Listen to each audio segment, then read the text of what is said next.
Series میں جو کہانی میں آپ کے لیے لے کر آئی ہوں اس کا عنوان ہے گمنام شکاری۔ اس کے مصنف ہیں اشتیاق علی علوی۔ چمکیلی آنکھوں میں ایسا مقناطیس بھرا تھا جس سے ذہانت، عزم اور خود اعتمادی ٹپکتی تھی۔ اس حلیے کا ایک میانہ قد گٹھے بدن کا آدمی بڑی انکساری سے آیا اور مجھ سے کہا کہ میں آپ کا گائیڈ ہوں۔ نیپال کے جاگیردار کی میزبانی میں ہمارا شکاری پڑاؤ جنگل کے بیچ ایک پہاڑی پر گھاس پھوس سے بنایا گیا تھا۔ پہاڑی کے نیچے صاف پانی کا چشمہ بہتا تھا اور وہیں سے گھنا جنگل شروع ہوتا تھا۔ پروگرام یہ تھا کہ پہاڑی سے گھری اس گھاٹی کو چاروں طرف سے شکاری بٹھا کر گھیر لیا جائے تاکہ آدم خور تیندوے کے اس جوڑے کو مارا جا سکے جو 50 آدمی مار کر بدنام ہو چکا ہے۔ میرے گائیڈ کا نام سرجو سنگھ تھا۔ اس نے میرے چھپ کر بیٹھنے کے لیے ایک آڑ کانٹوں سے گھیر کر بنائی اور میرے پیچھے اپنی 2 نالی رائفل لے کر بیٹھ گیا۔ تیندوے کے نکلنے کا امکانی راستہ میرے بائیں طرف تھا۔ سرجو سنگھ کی آنکھوں میں خاص کشش تھی اور جب میں اس کی آنکھوں میں جھانکنا چاہتا وہ بڑی متانت سے نظریں چرا جاتا۔ مجھے ایسا محسوس ہوتا کہ اس کی نظروں میں کوئی داستان چھپی ہے یا کوئی واقعہ اس کو ایسا کھٹکتا ہے کہ وہ سرد آہیں بھر بھر کے اس کی یاد کو محفوظ کر لیتا ہے۔ اس کی سنجیدگی اور کم سخنی ایسی معنی خیز تھی کہ مجھے یقین ہو گیا وہ آخری بازی کھیلنے کے لیے کوئی بساط بچھانا چاہتا تھا۔ اس کے طور طریقے ایسے مہذب اور شائستہ کہ گائیڈ کی شکل میں اس کو دیکھ کر مجھے حیرت ہوتی تھی۔ وہ ہم لوگوں سے اتنا قریب ہوتا گیا گویا پرانی شناسائی ہو اور ہم لوگ اس کے من پسند شکاری ہوں۔ شکار کے انتظامات وہ بڑے ارمان سے کرتا۔ سرجو سنگھ نہ صورت سے نیپالی لگتا نہ زبان سے۔ میں نے اس سے پوچھا کہ تم نیپالی نہیں لگتے ہو، یہاں کہاں سے آ گئے؟ میرا پوچھنا ایک بہانہ ہو گیا کہ چھل سے اس کی آنکھوں سے آنسو ڈبڈبا آئے۔ وہ بے قرار ہو کر رونے لگا۔ اس نے اپنے ہونٹ چبا چبا کر آنسو پینا چاہے مگر اس کے ہونٹ کپکپا اٹھے، گالوں پر سے آنسو لڑی بن کر ڈھلک پڑے۔ میں اپنی جگہ شرمندہ اور وہ اپنے آپ کو سنبھالنے میں مصروف۔ کئی منٹ تک ہم دونوں گمسم رہے، پھر اس نے بتایا کہ وہ گوالیار کا رہنے والا زمیندار خاندان کا راجپوت ہے۔ تیندوے کے آدم خور جوڑے کو مارنے 3 ساتھیوں کے ساتھ وہ نیپال آیا تھا۔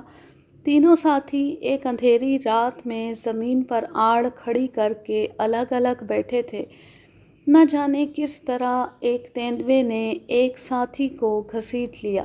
اس کی چیخ سن کر پاس والا ساتھی نا تجربے کاری میں بغیر ہوائی فائر کیے، بغیر شور مچائے اور بغیر ٹارچ جلائے اپنی آڑ کو ہٹا کر باہر نکلا۔ اس پر دوسرے تیندوے نے حملہ کر دیا۔ دونوں میں ہاتھا پائی ہونے لگی۔ چیخوں کی بھیانک آوازیں سن کر سرجو سنگھ نے ہوائی فائر کیے، شور مچایا اور ٹارچ جلا کر وہ واردات کی جگہ کی طرف بڑھا۔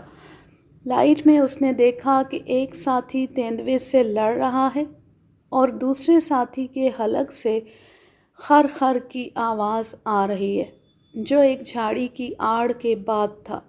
سرجو سنگھ نے تیندوے کی طرف ہوائی فائر کر دیا اور شور مچایا۔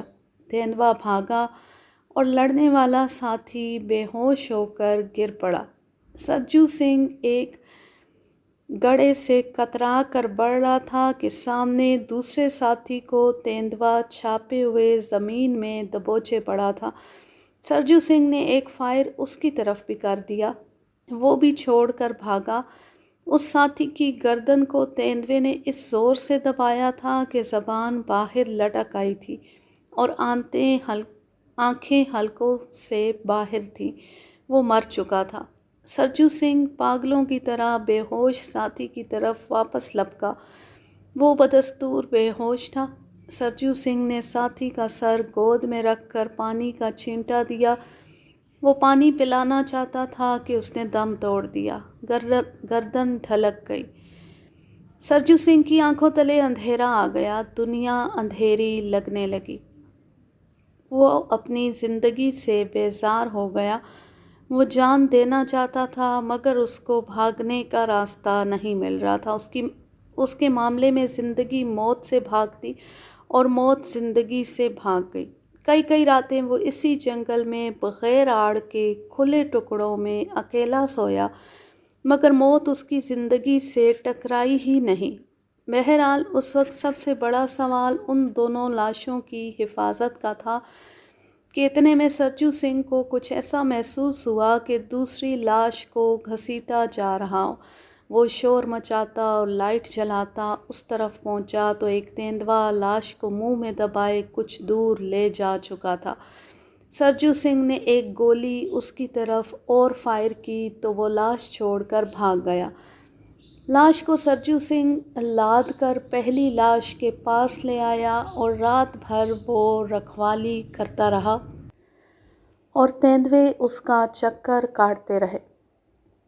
صبح سویرے سرجو سنگھ دونوں لاشوں کو لے کر ایک گلیارے پر بیٹھ گیا جہاں جنگل کے محکمے کے آدمی اور پھر پولیس پہنچ گئی، اور جب کارروائی کے بعد لاشوں کی آخری رسومات ادا کی گئیں، اسی وقت سرجو سنگھ نے قسم کھائی کہ جب تک یہ آدم خور تیندوے مار نہ ڈالے جائیں گے وہ گھر واپس نہیں جائے گا۔ اگرچہ نیپال میں مقیم اس کے رشتہ داروں نے بھی بہت سمجھایا مگر اس نے ہماری پارٹی کے ساتھ رہنا پسند کیا۔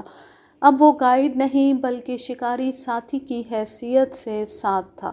نشانے بازی کے لیے 22 بور چلائی جانے لگی تو سرجو سنگھ سب سے اول تھا۔ 6 انچ کے ٹارگٹ پر 100 گز سے 12 گولیاں بیچوں بیچ میں مار دیتا۔ یہی عالم اس کے نشانے کا بڑی رائفل اور 12 بور بندوق سے تھا۔ جنگل کرافٹ کا ایسا ماہر کہ جہاں کھڑا ہوتا وہیں جانور ضرور نکلتا۔ جانوروں کی عادات اور نفسیات کا ایسا ماہر گویا ان کی نبض پر اس کی انگلیاں رکھی رہتی۔ اگرچہ وہ پڑھا لکھا زیادہ نہیں تھا مگر شکار کے اصول اور نشانے بازی کے اصولوں سے خوب واقف اور ان کا پابند تھا۔ اس نے بتایا کہ مرنے والے شکاری ساتھیوں کو کئی مرتبہ آدم خور شیر بڑی محنت اور مقابلے کے مارنے کو مل چکے تھے، اس لیے خونخوار کھیل کو وہ مذاق سمجھتے تھے اور حماقت آمیز بہادری کو وہ تعریف سمجھتے تھے۔ انہی بے جا عادتوں کی بھینٹ وہ چڑھ گئے۔ سرجو سنگھ کا کہنا تھا کہ بغیر زخمی شیر اور تیندوے کو جو آدم خور ہی کیوں نہ ہو، احساس ہو جائے کہ شکاری اس کا پیچھا کر رہا ہے تو وہ پلٹ کر کبھی حملہ نہیں کرتے بلکہ اور بدک کر بھاگتے ہیں اور اس سے ڈرتے ہیں۔ درندوں میں کمینی حرکتیں زیادہ تر مادہ کرتی ہے۔ اچانک مڈ بھیڑ میں آدمی اگر زور سے ڈانٹ دے تو درندہ ڈر کر بھاگ جاتا ہے۔ تیندوا جم کر کوئی مقابلہ آدمی سے نہیں کرتا۔ جس حلقے میں تیندوا آدم خور ہو وہاں دوسرے جانوروں کا شکار خوب کھیلو۔ تیندوا بھڑکے گا نہیں بلکہ وہ اتنا ڈھیٹ ہو جاتا ہے کہ سینکڑوں کے بیچ آنکھوں سے کاجل نکال لے جاتا ہے۔ اس مشورے پر عمل کرتے ہوئے دوسری رات سرجو سنگھ کے ساتھ شبو میاں اور ببو میاں پہاڑ کی ایک ڈھال پر مجھ سے 50 گز دور سانبر اور بھالو مارنے کے لیے جا بیٹھے۔ سرجو سنگھ آڑ چھوڑ کر تیندوے کی گزرگاہ پر بیٹھ گیا۔ شام ڈھلتی سانبروں نے خطرے کی آوازیں دینا شروع کی اور ایک سانبر ہمارے سامنے کھلے ٹکڑے میں آ کر کھڑا ہو گیا اور 3 اس سے کم سائز کے بھی وہیں آ گئے اور ایک طرف دیکھ کر چیختے اور کھروں کو زمین پر پٹکتے، دم اٹھا کر خطرے کی طرف بڑھ کر لوٹ آتے۔ باوجود گھورتے رہنے کے کچھ اور دکھائی نہ دیا۔ پھر ہم نے دیکھا کہ سرجو سنگھ زمین پر رینگ کر خطرے کی طرف بڑھ رہا ہے۔ مجھے یقین ہو گیا کہ تیندوے کی چاٹ میں وہ ادھر رینگ کر بڑھ رہا ہے، مگر اندھیرا تھا۔ آدم خور تیندوے دو تھے، ٹھیک رخ ان کا معلوم نہیں تھا۔ اونچی نیچی پہاڑی زمین تھی جس پر جھاڑیاں پھیلی ہوئی تھیں۔ اس خونخوار اور خون آشام کھیل میں حالات پہلے ہی سے 75% آدم خور درندے کی موافقت میں تھے، اور نہ میں نہ میرے ساتھی سرجو سنگھ کی کوئی مدد کر سکتے تھے۔ سرجو سنگھ بدلہ لینے کے جذبے سے اتنا مغلوب تھا کہ اس کی ماہرانہ لیاقت اور نارمل صلاحیت اصلی روپ میں موجود نہیں تھی۔ ان حالات کے پیش نظر میں نے مناسب سمجھا کہ اس وقت کے کھیل کی بساط الٹ دوں، ورنہ سرجو سنگھ خطرے کے بھنور میں ہوگا اور ہم مدد کرنے سے معذور ہوں گے۔ شکار ایسا ہی کھیل ہے کہ دور بینی، صبر اور استقلال کا دامن خطرناک ترین لمحات میں بھی چھوٹنا نہیں چاہیے۔ میں نے ایک سانبر کے خاکے کا اندازہ کر کے نشانہ ملایا اور لائٹ ڈالتے ہی اس پر فائر کر دیا۔ بھاری فائر کی آواز سے سوتا ہوا جنگل گونج اٹھا، جانور سہم گئے، چڑیاں چونک گئیں، ایک سانبر گرا۔ ظاہر ہے سرجو سنگھ کے ارمانوں پر پانی پڑ گیا۔ بکھیا سانبر شبو میاں کی طرف سے بھاگتے نکلے۔ انہوں نے تابڑ توڑ 2 فائر کر کے ایک اور مار لیا۔ فائروں کی گونج سے گڑبڑا کر ایک بھالو ببو میاں کی لائٹ کے سامنے آ گیا۔ انہوں نے گردن کے جوڑ پر گولی مار کر اس کو بھی گرا دیا۔ سرجو سنگھ مایوس چہرہ بنائے زمین پر سے اٹھ آیا اور شکوہ کرتے ہوئے اس نے کہا کہ جلد بازی کے فائر نے تیندوے کا چانس بگاڑ دیا۔ وہ میرے مخلصانہ قدم پر مطمئن نہیں تھا۔ رات گئے تک ہم لوگ پڑاؤ واپس پہنچے۔ فریادیوں نے بتایا کہ ابھی ابھی 4 گھروں کی آبادی میں سے تیندوا ایک بچے کو اٹھا کر جنگل میں گھس گیا ہے۔ سرجو سنگھ کی آنکھوں کی چمک بڑھ گئی۔